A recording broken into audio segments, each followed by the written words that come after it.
네, 반갑습니다. 투자의 맥을 정확히 짚어드리는 맥정 코치입니다. 자, 에코프로 오늘도 이제 거의 뭐 방향성이 없이 이제 보합권에서 좀 마무리를 했는데 제가 말한 그 개인들을 좀 지치게 만드는 아주 좀 지루한 움직임이 나오고 있죠. 자, 하지만 여러분 그 와중에도 이 기술적 변화는 있습니다. 보시면은 이제 주가가 이 20일 이동평균선에서 계속적으로 아래에 깔려 있었다가 이번에는 이제 위에 위치를 해준 거죠. 그리고 아래에서는 이 60일 이동평균선에 대해서 지지를 해줬다. 그리고 현재 오늘 딱 붙여서 마감을 해준 건데, 자, 지금은 너무 많은 의미를 부여할 필요는 없고 그냥 이 작은 박스를 그린다고 보시면 돼요, 여러분들. 그러니까 하방 경직은 나오지만 아직 쏘는 힘은 안 나오는 거죠. 지금 주포들이 좀 시간을 끌겠다고 하는데 우리도 지금 잘 버텨보면 되는 구간이다. 그래서 이 에코프로 앞으로는 어떤 흐름이 진행이 될지, 이 박스권에 대한 돌파는 만들 수 있을지 오늘 시간에 자세하게 알아보도록 하겠습니다. 본격적인 설명에 앞서서 오늘 영상의 시청료도 아래에 있는 좋아요 한 번씩 부탁드리고요. 저는 이 에코프로 당연히 이 전환에 대한 부분을 생각을 하고 있습니다. 저와 같이 이 상승에 대한 흐름을 생각하시는 분들은 상승이라고 댓글도 한 번씩 부탁드리겠습니다. 얼마나 많은 분들이 이 종목에 지금 집중을 하고 계신지 제가 확인을 해야 저도 그만큼 더 정성과 시간을 쏟아서 앞으로 더 디테일한 대응 시나리오 짜드릴 수 있는 거니까 지금 바로 좋아요 댓글 한 번씩 달아주시면 정말 감사하겠습니다. 자, 설명해 가서 지금은 이 에코프로 그냥 이 순서를 좀 기다리는 그 시기라고 봐요.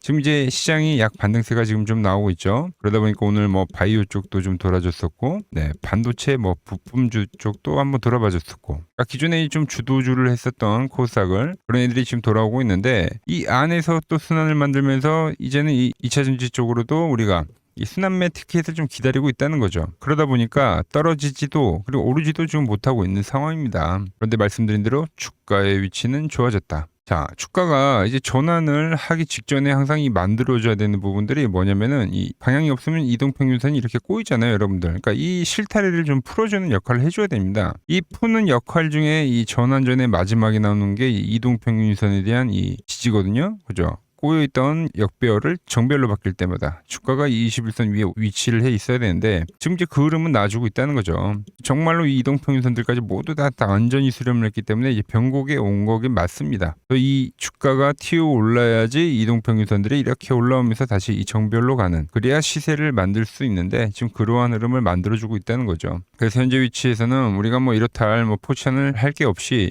버티는 게 답이 될 수 있다는 거예요. 자, 시장과 이 동기화된 종목이기 때문에 시장에 대한 위치도 보면 위치도 나쁘지 않습니다. 제가 이제 여러분들에게 이 코스닥 매수에 대한 타점을 언제 강조를 했냐면 바로 이 파란 밴드에 터치를 했던 이 1050포인트대에서는 지속적으로 매수에 대한 이야기를 해드렸죠. 그러니까 이 구간에서는 1000포인트에 대한 매수를 말씀드렸고 이 구간에서는 1050포인트에서부터는 매수를 이야기했어요. 왜 그러냐면 당연히 이 횡보에 대한 추세로 진행이 되는 코스닥이기 때문에 저점을 높여가면서 그러다가 이 고가에 대한 저항대를 돌파하면서 이 방향 전환을 하는 건데 그 흐름이 이 제가 보는 맥점 차트에는 정확히 저점대가 보였기 때문이죠. 지금도 2050포인트에서 반등을 만들고 이제 이 상단을 돌파하려는 그 작업을 지금 현재 하고 있다, 코스닥. 그러니까 이 안에서 지금 순환매가 돌고 있는 거예요. 그래서 이 돌파를 할 때 이제 그 에코프로도 좀 더 본격적인 상승으로 지금 시작이 될 거라고 보고 있는 거죠. 에코프로 역시 제가 보는 맥점 차트를 대입을 해보면 좀 더 이 명확한 흐름이 보이는데, 자, 이 밴드에 지금 회귀를 못했던 종목이 지금 어떻습니까? 보시다시피 밴드 위에 안착을 했다는 거예요. 자, 이 흐름을 우리가 어디서 봤냐면 바로 이 앞에 조정 구간에서 봤었죠. 안착을 못하고 박스를 그리던, 아주 작은 박스를 그리던 종목이 결국 마지막에 전환을 알려주기 전엔 이렇게 안착을 해주는 작업을 하고 상승을 해줬다. 이 앞에 파동 역시도 어때요? 상승이 나오고 나서 이 구간대에서 정확한 이 지지를 보이더니 그리고 전환이 나와줬다. 그 그림이 지금 또 다시 한번 나오는 겁니다. 자, 하나 다른 거는 이제 점점 이 조정, 그러니까 조정에 대한 길이는 길어지고 있다는 거죠. 이 길어짐에 대한 조정이 진행이 되고 있기 때문에 제가 여러분들에게 좀 지루할 수 있지만 잘 버텨보자는 이야기를 하는 겁니다. 그리고 이 조정이 길어지는 게 나쁜 건 아니에요, 여러분들. 길이가 길어질수록 상승에 대한 부분 또 어떻게 되고 있습니까? 점점 강해지죠. 즉, 이 횡보에 대한 이 기간 대비, 그러니까 힘을 응축한 시간 대비 이 다음 상승에 나올 그 파급력도 더욱 강해진다라는 거죠. 이 부분을 좀 생각을 하시면서 여전히 좀 잘 보유를 해야 된다고 말씀을 드리고요. 그리고 뭐 수급도 한번 보면 뭐 오늘도 보면은 개인들이 좀 많이 샀습니다. 그러니까 이 횡보 구간에서 지금 집중적으로 매수를 하고 있는 게 사실상 이 개인이긴 해요. 개인. 그렇기 때문에 지금 어떻게 보면 이 지루한 기간 조정이 발생하는 걸 수도 있죠. 수급이 하나 흠이라고 하면 흠일 수가 있는데 그렇다고 이 주 방향을 바꿀 수는 없다. 이 부분 때문에 시간 조정이 길어지고 있다. 이렇게 생각하시면 되는 겁니다. 자, 정리를 하면은 이제 이 제가 말한 코스닥 1050포인트에서 반등을 만들고 있습니다. 상당히 좋은 위치에서에 대한 반등이고 이 추세로 전환을 알리는 어떤 시작점, 이 저점에 대한 움직임이라고 보고 있고 그 구간 이제 순환매가 진행이 되고 있는데 에코프로는 뭐라고요? 지금 그 순서를 기다리고 있다고 보시면 됩니다. 그래서 이 상승 기간 조정, 그죠? 상승 현재도 이 기간 조정 다시 이 상승에 대한 흐름을 기대를 해 보고 있습니다. 자, 지금 이 지루한 구간에도 저와 함께 하고 계시는 분들 물론 지칠 수도 있지만 이 조정장에 어떻게 보면은 조정폭 대비 하락폭이 적었던 종목이 에코프로긴 해요. 그러니까 상당히 좀 강했던 종목이긴 하고 그리고 여전히 이 코스닥을 주도하고 있는 종목인 만큼 이 현재에 대한 정보에서 한 주도 털리지 마시고 꼭 쥐고 가시라고 제가 매일같이 영상을 올려드리고 있는 거고 그리고 이 에코프로 말씀드리지만 맥점 차트에서 이 중요한 자리들이 올 때마다 제가 여러분들에게 문자를 보내드리고 있는데 아직 안 받고 계신다면은 오늘은 이 아래 번호로 010-6518-5019로 맥점이라고 문자 한 통 남기셔가지고 맥점도 받아가시기 바랍니다. 이 지루한 행복 끝에 올 진짜 파동 놓치지 말자고요. 아시겠죠?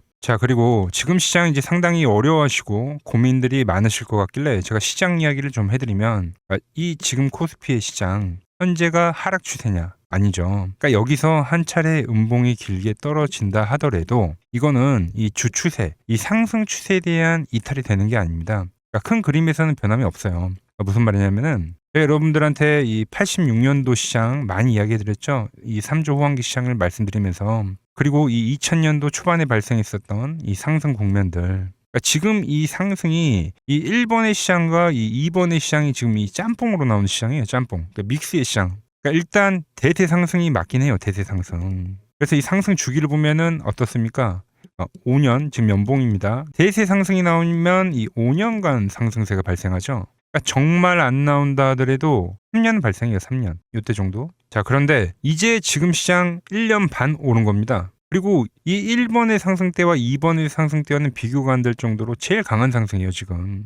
자, 그리고 이렇게 이제 봤을 때 이 파동에 대한 시작점을 뭐 여기로 2025년도로 잡을 수가 있겠죠. 자, 그러면 보통 이러한 강세 파동은 제일 강했던 파동은 이 상승 파동에 대한 이 30%에 대한 눌림목을 받아요. 30%. 그 지금 4,994포인트, 즉 이 5,000포인트가 지지점이 된다는 거죠. 그러니까 일봉상으로도 그러니까 여기서 이제 정말 많이 깨진다 하더라도 어디냐면은 여기입니다. 여기.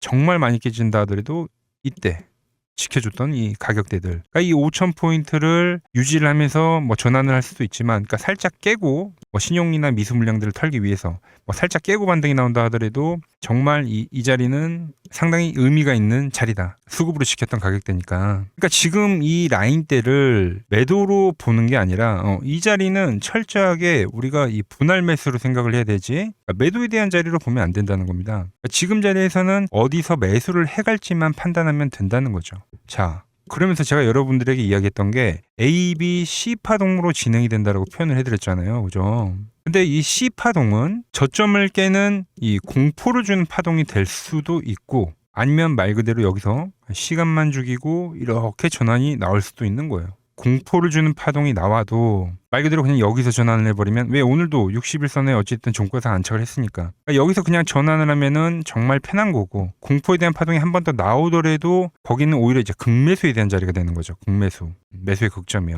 그러니까 이거를 좀 판단하기 어렵다고 하면은 그냥 이 구간을 철저하게 분할 매수로 여기면 된다. 그러면 이 현재에 대한 이 조정세가 극복이 가능하다는 겁니다. 그러면 언제 그랬냐는 듯이 조정 국면이 마무리가 되고 다시 시장은 본래의 자리로 회귀를 한다는 겁니다. 특히 지금 구간의 특징이 뭐냐면 대부분의 종목들이 고점을 낮추면서 저점을 지키는 하나의 수렴의 형태로 빠지고 있어요. 수렴. 왜죠? 전쟁이라는 악재로 그러니까 의도적으로 주가를 눌리는 거죠. 그러니까 의도적 눌림. 이게 이제 해소가 되는 국면에서에 대한 돌파. 시세 폭발, 그러니까 상승. 저는 그래서 이 패턴을 봤을 때 그러니까 이번 전쟁이 그렇게 길게 가지는 않는다는 거죠. 오히려 이때와 같은 공포가 만들어진다면 매수에 대한 마인드를 유지를 해야 된다. 제가 지금 이 시장을 한 사이클로 봤을 때는 지금 우리가 이렇게 3차 상승, 그러니까 3고점이 발생이 되면 한 사이클이 끝난다고 표현을 하잖아요. 지금 한 요 국면 정도 왔다는 거죠. 지금은 많이 오른 자리에서에 대한 조정이기 때문에 그러니까 변동성은 크지만 한 이 정도 국면에 와 있다. 이 다음 파동이 존재한다라는 이야기를 해드린 겁니다. 다음 파동이 더 나와줘야 돼요, 지금은. 그럴 때 이제 다시 뭐 반도체, 뭐 로봇, 뭐 2차 전지, 특히 최근에 강했던 이런 에너지나 바이오도 빼놓을 수가 없겠죠. 이런 기존 주도 섹터들, 그러니까 시총 상위 섹터들이 다시 이 순환매를 만들면서 시장을 이끌 거라고 지금 보고 있는 겁니다. 지금 시장이 이제 갈피를 잡기 힘들고 이 대응이 어렵다 하시는 분들 많으실 겁니다. 저 맥종코치와 함께 하신다면은 지금 이러한 이 큰 그림 안에서 이미 짜인 이 시나리오대로 움직일 수가 있다는 겁니다. 지금 같은 시기에 혼자 너무 고민하지 마시고 저와 함께 이 시장을 좀 잘 극복해 나가시길 바랍니다. 저와 끝까지 함께 가보실 분들은 이 아래 번호로 이렇게 맥점이라고 문자 한 통 남겨주시면 됩니다. 자, 그리고 지금 더 중요한 이야기를 한 가지 하자면은 이제 오늘 뉴스가 하나 떴습니다. 뭐 트럼프 방중 결정이 이제 5월 14일 확정이 된 거예요. 자, 그래서 미중 회담 이전에는 종전을 예고를 했다. 그러니까 오늘도 지금 시장 변동성 극심하긴 했지만 뭐 5월 14일 시간이 좀 더 길어지긴 했지만 결국 이 종전이라는 시기에 가까워지면서 이 시장도 바닥을 다질 겁니다. 그래서 항상 이 현재 같은 변동성이 이 시간이 지나고 나서 보면은 투매가 나왔던 지점 그런 데가 다 이 저점이 되기는 할 거예요. 자, 그런데 제가 이 뉴스를 왜 보여드리냐면은 종전에 대한 예고도 있지만 자, 트럼프가 방중 시에 이제 이슈가 되면 뭘까요? 대북주죠, 대북주. 제가 왜 그렇게 생각하는지 말씀드려 볼 테니까 끝까지 집중해 주시기 바랍니다. 여러분들에게 이 도움이 될 수 있는 좀 정보를 말씀을 해드려야 될 것 같은데 그래서 이 현재 시장에서 우리가 주목해야 할 제가 이 핵심 종목을 하나 가지고 왔습니다. 자, 여러분 항상 이 시장에서 이러한 이 위기는 분명 존재했습니다. 하지만 그 위기 뒤에는 항상 기회가 뒤따랐다는 거죠. 자, 차트를 보면서 한번 설명을 해드리면 자, 제가 이 코스닥 제가 보는 이 맥점 차트로 이 파란 밴드에 터치를 할 때마다 그때마다 이 주도 업종에 대해서 여러분들에게 좀 설명을 해드렸죠. 그래서 이 처음에 800포인트를 넘어가기 전에는 제가 여러분들에게 이 바이오주들의 상승을 이야기했습니다. 자, 보시면은 4개월 전에 이 ABL 바이오라는 종목을 이야기하면서 이 시총 10조가 바로 갑니다 라고 말씀을 드렸죠.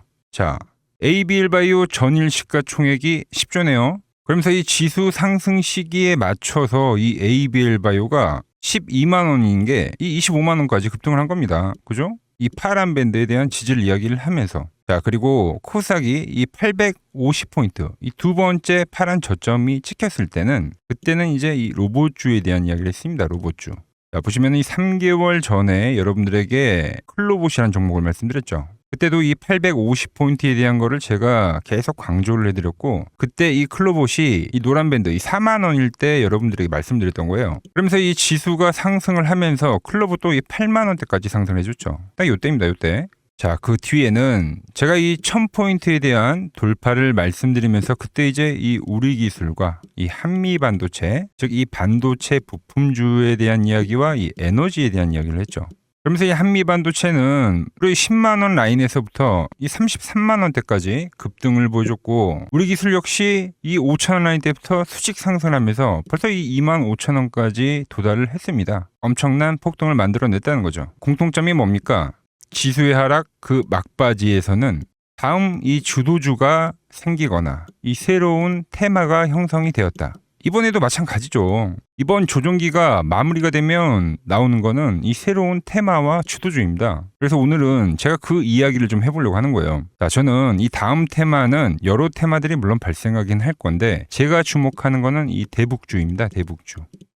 이 대북주는 매번 테마가 형성이 될 때마다 성격이 좀 달랐습니다. 먼저 이 과거에는 이 금강산 관광이 열리면서 이 관광주들로 해서 수급이 엄청나게 발생했고요. 그 다음에는 이 철도에 대한 유라시아죠. 유라시아 철도에 대한 이야기가 나오면서 철도주들이 엄청나게 급등을 했어요. 그리고 이 개성공단이 만들어지니까 이제 거기에 상주에 있는 이 개성공단 관련주들이 아주 난리가 났죠. 매번 발생했던 테마이긴 한데 그때그때마다 성격이 달랐다. 자, 그리고 트럼프와 이 김정은이 18년도에 싱가포르에서 만났죠.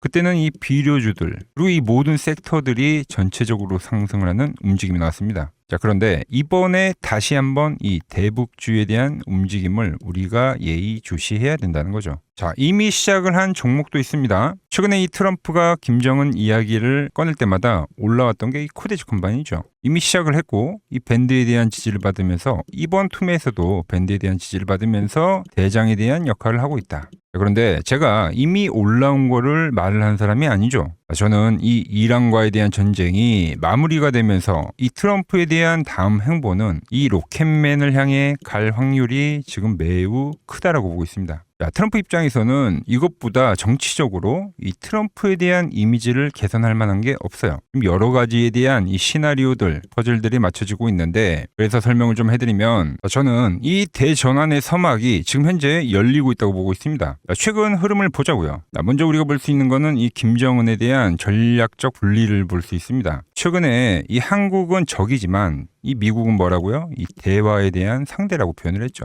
대한민국을 제1의 적대국으로 규정을 하면서 긴장을 좀 높이는 듯 보였으나 이는 우리가 생각을 할 때 역설적으로 이 미국과에 대한 이 협상력을 높이려는 이 김정은의 전략이죠, 전략. 즉, 이 한국을 배제하고 미국과 직접 판을 짜겠다는 이 통미봉남의 현대적 변형이라고 볼 수가 있습니다. 언제든지 이 미국과는 급격한 이 대화 국면으로 전환이 될 수 있는 이 비즈니스적 밀당이라는 거죠. 자, 그리고 두 번째로 이 트럼프를 보자고요. 트럼프 역시 이 김정은과의 만남을 자기 자신의 이 최대 외교 업적으로 꼽죠. 최근에 이 한국에 방문을 했을 때도 김정은과 재회를 하지 못한 거에 대한 상당히 아쉬움을 나타내기도 했습니다. 트럼프는 원래 이 복잡한 다자 외교보다는 이 탑다운 방식의 좀 파격적인 합의를 선호하는 인물이죠. 그래서 지금 이 한반도만큼 가장 이 역동적인 이 비즈니스가 없다라는 거예요, 트럼프에게는. 그리고 미국의 이 중간 선거가 열리죠. 그런데 이 트럼프에 대한 이미지가 상당히 좋지 않습니다. 이 이란과의 전쟁 때문에. 이 이미지를 쇄신하려고 하면 이 트럼프의 최대 업적이자 트럼프만이 할 수 있는 것을 결국은 실행할 거다라는 거죠. 뭐죠? 이 로켓맨과의 대화. 이것만한 게 없다는 겁니다. 우리 정부 역시 이 대북 관계의 갈등 해소는 상당히 오랜 기간 동안 이야기를 해온 겁니다. 현재 이 정부가 강력하게 추진하고 있는 게 뭡니까? 이 기업 밸류업이죠. 그리고 이 MSCI 선진국 지수의 편입이라는 이 목표를 달성하기 위해서라도 이 대북과에 대한 이 리스크에 대한 관리는 무척이나 중요합니다. 자, 사실상 이 국내 증시가 이 저평가, 즉 이 코리아 디스카운트의 가장 근본적인 원인이 뭡니까? 바로 이 북한과의 지정학적 리스크죠. 이게 해결이 돼야지만 이 증시 전체가 리밸류에이션이 일어나기 때문에 여야 막론하고 이 대북과의 관계를 이 해결해야 되는 숙제와 같은 거다라는 거죠. 그리고 과거 이 짐 로저스라는 세계적인 투자 건물이죠. 짐 로저스가 강조를 했던 게 뭡니까? 자기의 이 전 재산을 걸 가치가 있는 이 마지막 기회라는 단어를 쓰면서 이 북한에 대한 이야기를 했죠. 그때 이 짐 로저스가 강조를 했던 거는 우리나라와의 이 통일론이 아닙니다. 이 개방에 대한 파급력에 집중을 한 거죠. 자, 생각을 해보세요. 가장 이 폐쇄적인 국가가 북한인데 이 북한이 열릴 때 발생하는 이 에너지에 대한 그 총량, 그거를 이 짐 로저스가 이야기를 했던 겁니다. 자, 현재 대북주는 이 단순한 이 정치적 테마를 넘어서 지금 이 글로벌 리더들에 대한 이 의지, 그리고 이 물류혁명에 대한 혁명, 특히 이 자본에 대한 논리가 맞물리는 상당히 변곡점에 와 있다. 주식이란 건 그렇습니다. 언제 가장 파급력이 있습니까? 없던 게 발생하면 그 파급력이 상당히 강력하죠. 가장 어두울 때 해 뜨기 직전이라는 말처럼 현재 이 냉기류들 있죠. 이걸 역설적으로 생각을 하면 이 개방에 대한 그 파도가 밀려오기 전에 이 썰물일 수가 있다는 이야기입니다. 그래서 이미 제가 보고 있는 종목에서는 이미 현재 상황에 맞게 이 수급들이 붙고 있더라. 그런데 제 영상을 꾸준히 봐오셨던 분들은 아시겠지만 제가 이 주말에 이 히든 종목으로 말씀을 드렸던 종목들 상당히 많이 있죠. 자, 엑시콘 밴드에 왔을 때 말씀드렸던 게 벌써 이 34,000원까지 상승을 해줬고요. 그리고 이 증권주에 대한 상승을 이야기하면서 삼성증권 역시 7만 원대에서부터 이 12만 원까지 씩 상승을 해줬죠. 거기에 이 전력에 대한 이야기를 하면서 이 일진전기 역시 최근에 계속적으로 우상향을 해주고 있고, 그리고 이 전쟁에 대한 이야기를 하면서 홍보석유까지도 엄청난 지금 폭등세를 보여줬습니다. 현재 보면 그 모든 그 시나리오들이 맞아떨어지면서 시세를 보여줬다는 거죠. 자, 그런데 최근에 이제 제가 이 페노샹과 이 대한해운, 해운주에 대한 이야기도 좀 해드렸어요. 대한해운은 단기간에 이 50%가 상승을 해줬고, 페노션 역시 30%가 넘게 상승을 해줬습니다. 그런데 이제 너무 많은 분들에게 제가 이 오픈을 해버리다 보니까 지금 현재와 같이 이렇게 수급이 꼬이더라는 거죠. 아니, 제가 이 좋은 마음에서 공유를 해드리고 있는 건데 벌써 이 악성 매물들이 생기고 있다는 거예요. 그래서 이번 종목은 제가 이 오픈을 하지는 않겠습니다.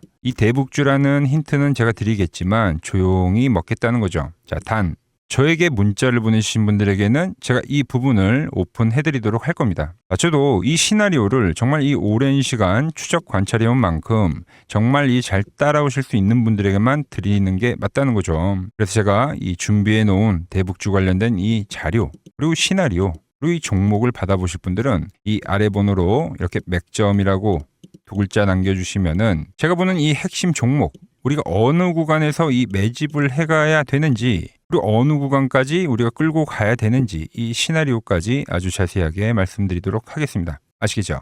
자, 현재 시장 너무 힘들다고 지쳐 계시 마시고 매번 시장은 이 위기 뒤에 기회를 줬듯이 분명 이번 시장 역시도 이 위기회라는 말을 좀 머릿속에 새기면서 제가 준비한 종목 받아보시고 힘내시기 바랍니다. 오늘 제가 준비한 내용은 여기까지고 여기서 마무리하도록 하겠습니다. 아직 구독과 좋아요 누르지 않으셨다면 오늘만큼은 꼭 한 번씩 눌러주시고 저는 더 좋은 정보 들고 내일 인사드리도록 하겠습니다.